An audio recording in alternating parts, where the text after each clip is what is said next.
મહામંથન મંતવ્ય ન્યૂઝમાં આપનું સ્વાગત છે। વાત કરીએ તો સૌરાષ્ટ્રમાં આ વખતે જે પ્રકારનો વરસાદ વરસતો હતો તેવો વરસાદ પડ્યો નથી। ચોમાસું ફેલ ગયું હોય તે પ્રકારની વાત પણ હવામાન નિષ્ણાતો જણાવી રહ્યા છે। દ્વારકા, પોરબંદર, કચ્છ સહિતના જે જિલ્લાઓ છે ત્યાં દુષ્કાળ પડ્યો હોય તેવી હાલત છે। આજે ચોમાસું પાક લેવા માટે ખેડૂતોને વલખા મારવા પડી રહ્યા છે। કફોડી સ્થિતિનું નિર્માણ થયું છે અને સૌની યોજનાનું પાણી છે તે ખેડૂતોને ન મળતું હોય તેવા આરોપો પણ સામે આવી રહ્યા છે। ત્યારે આને લઈને આમ આદમી પાર્ટીના કિસાન સેલના પ્રદેશ પ્રમુખ પ્રવીણ રામે મોટી જાહેરાત કરી દીધી છે। સરકાર સામે બાયો ચડાવી દીધી છે અને 4 માંગ સાથે આગામી 29 ઓગસ્ટથી આમ આદમી પાર્ટીના પ્રદેશ પ્રમુખ ઈશુદાન ગઢવી દ્વારકામાં ધરણા કરવા માટે જઈ રહ્યા છે અને આ ધરણા અચોક્કસ મુદ્દતના કહેવાઈ રહ્યા છે, જેમાં ખેડૂતોના હક અધિકાર માટેની આ લડાઈ કહેવાઈ રહી છે। અત્યાર સુધી જે દુષ્કાળગ્રસ્ત વિસ્તારોની જાહેરાત થઈ જવી જોઈએ તેવી જાહેરાત નથી થઈ, તેના સંદર્ભમાં આ ધરણા યોજવાની વાત કરવામાં આવી રહી છે। ત્યારે આ મામલે પ્રવીણ રામે શું જાહેરાત કરી તેમને સાંભળો।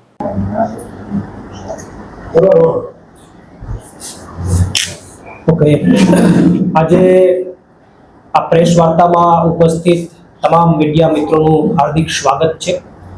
આજે મીડિયાના માધ્યમથી એક ગુજરાતના ખેડૂતો માટે એક મહત્વની જાહેરાત કરવા જઈ રહ્યા છે। ગુજરાતની અંદર અત્યારે ગુજરાતના અનેક જિલ્લાઓમાં દ્વારકા હોય, પોરબંદર હોય, જામનગર હોય, કચ્છ હોય કે સૌરાષ્ટ્ર કે ઉત્તર ગુજરાતના અનેક ભાગોમાં અત્યારે દુષ્કાળ જેવી પરિસ્થિતિ છે। ત્યારે આમ આદમી પાર્ટી દ્વારા માનનીય ઈશુદાનભાઈ ગઢવીના નેતૃત્વમાં આવનારા દિવસોમાં એક દુષ્કાળ ઘોષણા સત્યાગ્રહ આમ આદમી પાર્ટી કરવા જઈ રહી છે અને એની આજરોજ અમે પ્રેસ વાર્તા દ્વારા એક જાહેરાત કરીએ છીએ। આમ તો સરકારના નિયમો મુજબ અને દુષ્કાળ મેન્યુઅલ 2016 મુજબ કયા વિસ્તારને દુષ્કાળ જાહેર કરી શકાય, તો નિયમો એવું કહે છે, દુષ્કાળ મેન્યુઅલ 2016 એવું કહે છે કે જે વિસ્તારમાં 10 ઇંચથી ઓછો વરસાદ પડે એ વિસ્તારને દુષ્કાળગ્રસ્ત જાહેર કરવો પડે। આ હું નથી કહેતો, આ દુષ્કાળ મેન્યુઅલ 2016 કહે છે, જે ભારત સરકારનો અને રાજ્ય સરકારનો છે।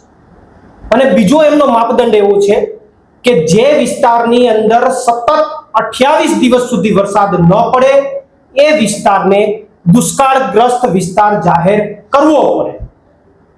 ત્યારે અત્યારે ગુજરાતની વાત કરીએ તો દ્વારકા જિલ્લાની અંદર દેવભૂમિ દ્વારકાની અંદર માત્ર ને માત્ર 2 ઇંચ વરસાદ પડ્યો છે। આખા વરસાદના સરેરાશ વરસાદના માત્ર 6%, ઇંચમાં વાત કરીએ તો ટોટલ 2 ઇંચ વરસાદ દ્વારકા જિલ્લામાં પડ્યો છે। પોરબંદર જિલ્લાની વાત કરીએ તો 5.5 ઇંચ વરસાદ પડ્યો છે। કચ્છની વાત કરીએ તો 5.7 ઇંચ વરસાદ પડ્યો છે। જામનગર જિલ્લાની વાત કરીએ તો 7.5 ઇંચ વરસાદ પડ્યો છે। એ જ રીતે તમે સોમનાથ લઈ લો, જુનાગઢ લઈ લો, રાજકોટનું કોટડા સાંગાણી લઈ લો કે બનાસકાંઠાના અમુક વિસ્તારો લઈ લો અને સૌરાષ્ટ્ર અને ઉત્તર ગુજરાતના અન્ય ભાગો લઈ લો, એમાં પણ અમુક વિસ્તારોમાં 10 ઇંચ કરતા ઓછો વરસાદ નોંધાયો છે। અને આ બધા વિસ્તારોની અંદર 28 દિવસથી વધારેનો સમય વીતી ગયા હોવા છતાં હજુ વરસાદ પડ્યો નથી।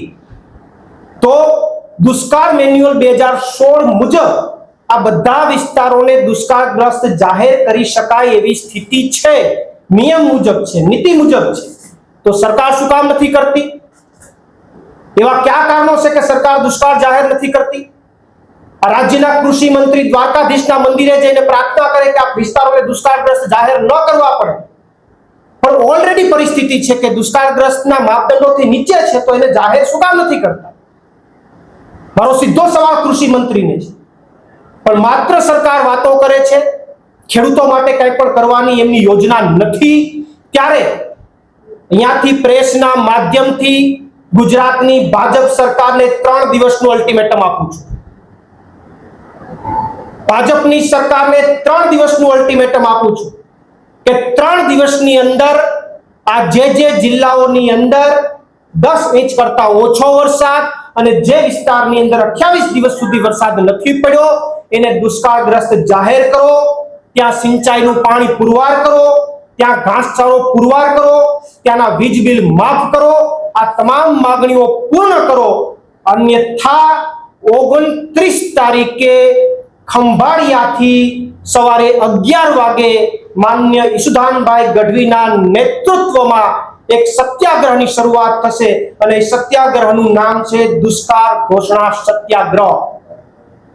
આ સત્યાગ્રહની અંદર માનની ઈશુદાનભાઈ ગઢવીના નેતૃત્વમાં આમ આદમી પાર્ટી 4 માંગણીઓ સાથે આ સત્યાગ્રહની શરૂઆત કરશે અને માનની ઈશુદાનભાઈ ગઢવી આ સત્યાગ્રહની અંદર અનિશ્ચિત કાળના પ્રતીક ધરણા ઉપર બેસશે.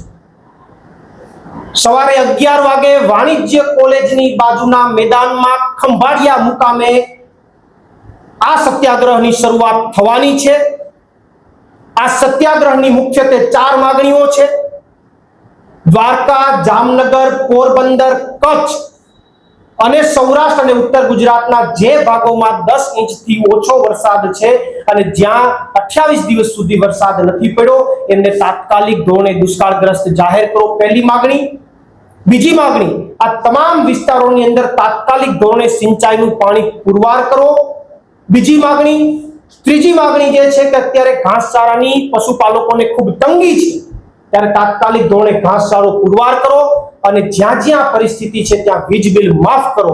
આ ચોથી માંગણી. આ 4 માંગણીઓ સાથે માનની ઈશુદાનભાઈ ગઢવીના નેતૃત્વમાં આ સત્યાગ્રહની શરૂઆત થશે અને ત્યારે હું ગુજરાતના ખેડૂતોને પણ આહવાન કરું છું. આ જે સત્યાગ્રહ છે એમાં હું પોતે પણ સમર્થનમાં જોડાવાનો છું. અમારા આમ આદમી પાર્ટીના ઘણા બધા નેતાઓ પણ સમર્થનમાં જોડાવાના છે. ત્યારે હું ગુજરાતના ખેડૂતોને આહવાન કરવા માંગુ છું. એ દ્વારકા જિલ્લાના ખેડૂતો હોય, પોરબંદરના હોય, જામનગરના હોય, કચ્છના હોય કે સૌરાષ્ટ્ર કે ઉત્તર ગુજરાતના એ ભાગના ખેડૂતો હોય કે જ્યાં સૌથી ઓછો વરસાદ પડ્યો છે, જ્યાં 10 ઇંચથી ઓછો વરસાદ પડ્યો છે, એ ખેડૂતોને આહવાન કરવા માંગુ છું કે આવો આપણે બધાય આ સત્યાગ્રહમાં જોડાઈએ. કારણ કે માનની ઈશુદાનભાઈ ગઢવી ખેડૂતો માટે કાયમી માટે લડતા રહ્યા છે. એ મહામંથનના માધ્યમથી મેદાને ઉતર્યા છે અને એ જ્યારે મેદાને ઉતર્યા છે ત્યારે આપણા બધાની ફરજ બને કે આપણે બધા આ સત્યાગ્રહમાં જોડાઈએ, આ ધરણામાં જોડાઈએ અને ખેડૂતોની તાકાત એટલી મોટી પુષ્કળ કરીએ, એટલી બધી મોટી કરીએ કે સરકારના જે કાન છે એના સુધી આપણી વાત પહોંચે અને એને તાત્કાલિક ધોરણે આ વિસ્તારોને દુષ્કાળગ્રસ્ત જાહેર કરવા પડે.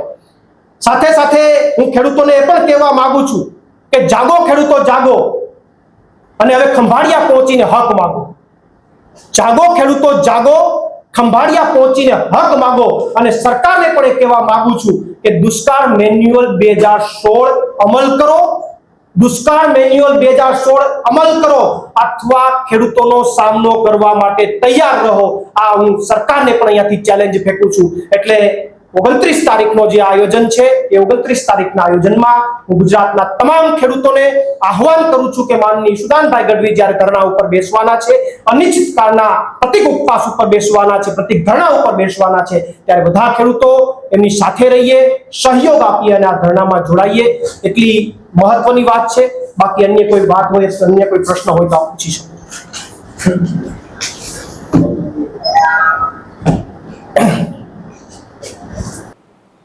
જ્યાં આપણે સાંભળ્યા આમ આદમી પાર્ટીના નેતા પ્રવીણ રામ, હાલ તેમનું મહત્વનું નિવેદન સામે આવ્યું છે અને આખો જે ઘટનાક્રમ ચાલી રહ્યો છે, દુષ્કાળગ્રસ્ત જાહેર જિલ્લાઓ કરવામાં નથી આવ્યા તે મુદ્દે હવે આમ આદમી પાર્ટી મેદાને આવી છે. દર્શક મિત્ર, આવા જ વિડીયો જોવા માટે મહામંથન મંતવ્ય ન્યૂઝ જોતા રહો, લાઇક કરો અને વધુમાં વધુ શેર કરો, જેના કારણે તમને નવા અપડેટો મળતા